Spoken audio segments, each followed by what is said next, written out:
हा बघा हा आपला केक रेडी झालेला आहे. थोडी थोडी वाटते मला दिवा आपल्या चॅनलच्या नवीन व्हिडिओमध्ये आणि तुम्हाला सर्वांना दिवाळीच्या खूप खूप शुभेच्छा. आणि विचार केला चला आज तुमच्यासोबत काही गोष्टी शेअर कराव्या. फराळाचं तर मला खरंच काही बनवता येत नाही. मला फक्त जास्तीत जास्त केक बनवता येतं, गोडधोड बनते आणि गुलाबजाम बनवता येतात. त्यामुळे घरात काहीतरी गोड व्हावं यासाठी मी गुलाबजाम बनवणार आहे. तेही तुमच्यासोबत शेअर करेल जमलं तर.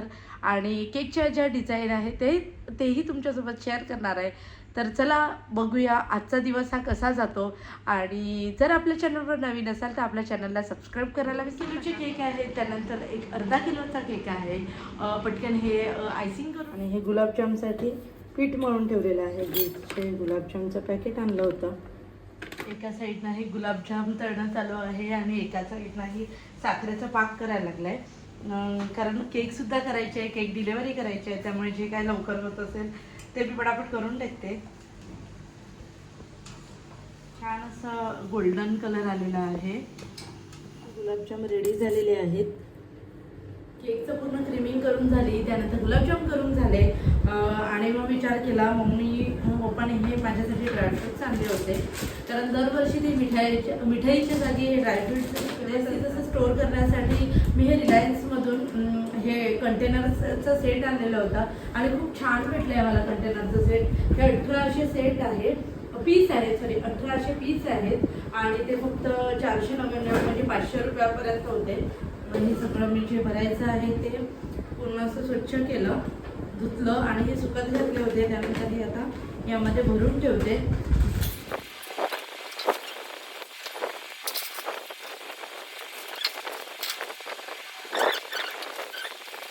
हे सर्व ड्रायफ्रूट्स व्यवस्थित असं लावून झालं. अजून काही हे कंटेनर उरलेले आहेत, अजून काय व्यवस्थित स्टोअर करता येईल तुम्ही बघते. आणि खरंच खूप छान असं भेटलेलं आहे हे रिलायन्समध्ये. हे बघा एवढं आहे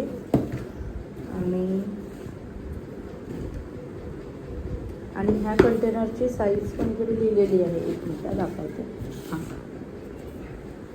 हे बघा फायनली हा बघा हा आपला केक रेडी झालेला आहे आणि यावर ते प्रिंट लावलेले आहेत. नक्की कमेंट्स करून सांगा हा केक कसा झालेला आहे. त्यानंतर हा जो केक आहे तो ½ kg मध्ये बनवलेला आहे, युनिकॉर्न थीम मध्ये. आणि हा केक आहे टॉम अँड जेरी थीम मध्ये. आता आम्ही जातोय केक डिलिव्हरी करायला 2 व्हीलरवर, कारण बोईसरमध्ये खूप जास्त ट्रॅफिक होत असते. बापरे खड्डे. नेक्स्ट डे मी गेली होती बोईसरला, आता जस्ट आली. दुपारचे 1 वाजलेले आहेत. कारण आम्हाला जायचं आहे गावाचे मंदिर आहे आमचं गावदेवाचं, तिकडे आम्हाला रांगोळी काढायला जायचं आहे मला, देविका आणि दिशाला. त्यामुळे सगळं आत्ताच रात्रीचं सामान आणून ठेवलं आणि त्यानंतर आम्ही जेवतो आणि मग जातो रांगोळी काढायला. तुम्हालाही शेअर करतो की कशी आम्ही रांगोळी काढली. मी आली आता आमच्या गावच्या मंदिरामध्ये आणि हे आजूबाजूचं आमच्या गावचं परिसर आहे आणि हा आहे आमचं मंदिर. आता हे सर्व थोडंसं झाडू मारून घेते आणि त्यानंतर इकडे आम्ही रांगोळी काढणार आहे.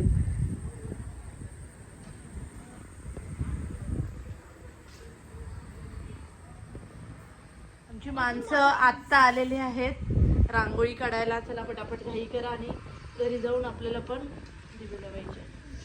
तुम्ही दिवे लावले? म्हणजे दिवे लावायची दिवाळी तर बाकी. चला पटापट. इकडे ड्रायफ्रूट सेट्स करणं चालू आहे. नाही येत इकडे बरोबर ठेवू असंच कामं सुरू झालेली आहेत. पटापट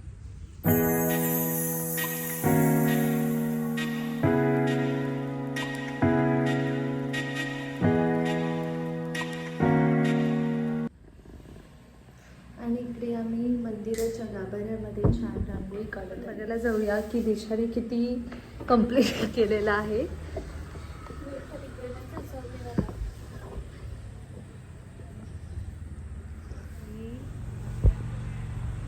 रांगोळी आम्ही काढणार आहेत आणि हे बेसिक स्ट्रक्चर तिने बनवून टाकलेलं आहे. दिशा हाय. हे पूर्ण मस्त असं क्लीन झालं, खूप छान दिसतंय. आता हे सरस्वती देवीच्या इकडचं सगळं क्लीन करायचं आहे. दिशाचं इकडे रांगोळीचं स्ट्रक्चर सुरू आहे आणि हे सगळं इकडचं हे क्लीन करायचं आहे.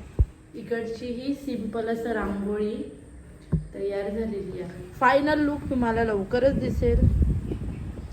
आणि या दोघींची तुम्हाला देतच राहील. आणि या दोघींची खरी मेहनत आहे ही. रडायला आला दिशा. पहिल्यांदा तुमच्या दोघींना कोणीतरी मेहनतीचं चीज केलंय ना. वारा देवी का हवा दिदाचं काहीच प्रश्न नाही. तुझी दीदी काहीच करू नाही शकत. देव तुमची परीक्षा घेत आहेत. आयुष्यात किती परीक्षा देऊ अजून देवा. ती पण परीक्षा अजून एक घेतली. अजून आम्ही 4 परीक्षा द्यायच्या.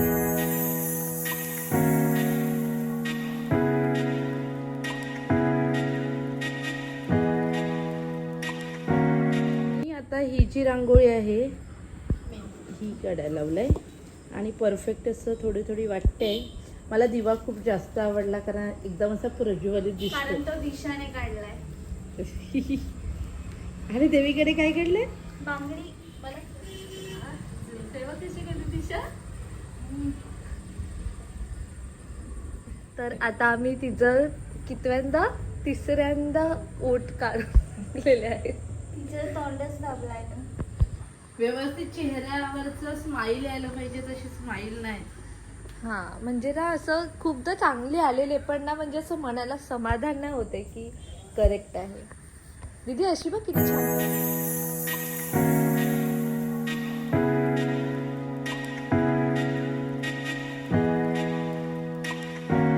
पूर्ण ही रांगोळी रेडी झाली आणि त्यानंतर ह्या दोघी इकडे फ्रेश होतात. आपली जुनी आठवण झालं खेळून.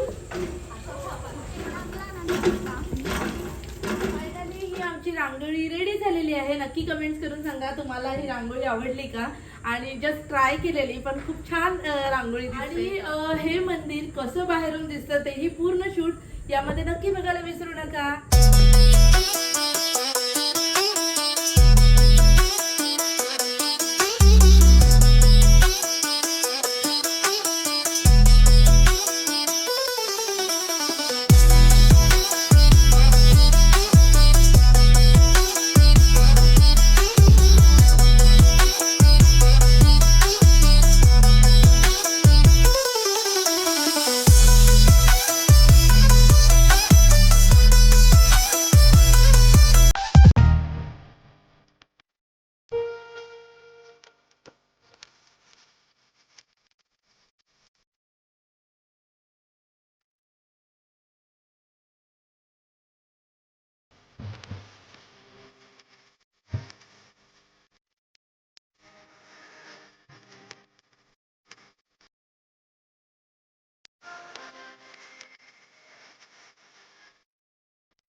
आता आम्ही इकडे दर्शन करून आलो परत रात्री तयारी झाल्यानंतर.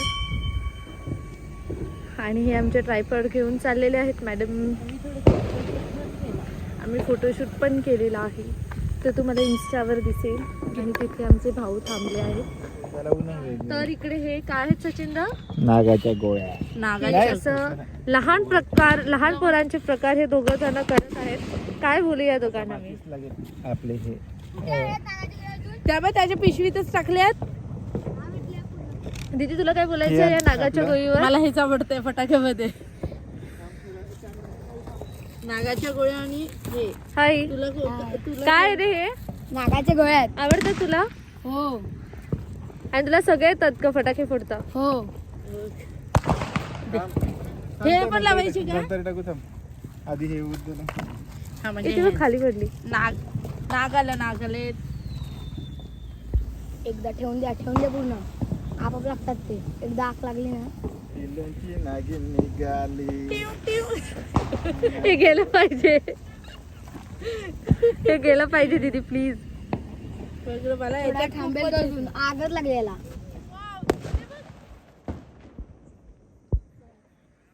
सॉरी मित्रांनो, तुम्हाला नाही दाखवलेलं, मैत्रिणींनो पण. ते लोकांचे होते आणि ते संपले. ती फुटणार आहे की अशी वरती उडणार आहे? वरती ते सध्या कोणालाच नाही माहितीये. वरतीच आहेत. वरतीच पाहिजे. वरतीच आहे. वरतीच आहे.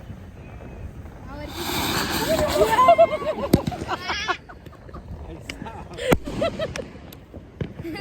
काय झालं?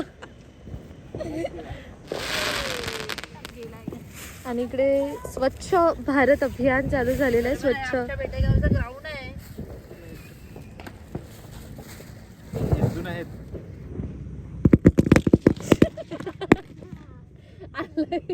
एकदा तो कुठे चालूच आहे.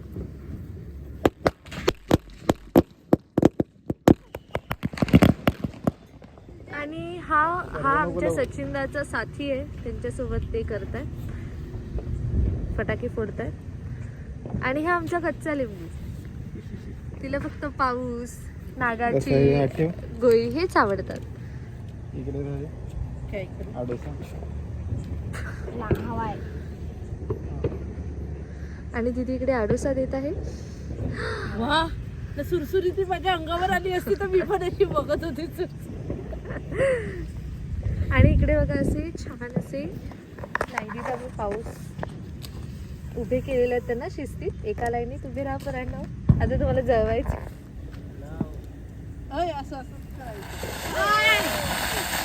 मला असं वाटते.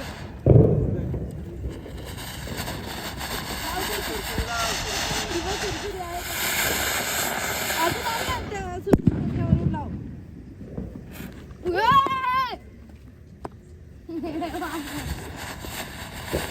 याच्यात लावा.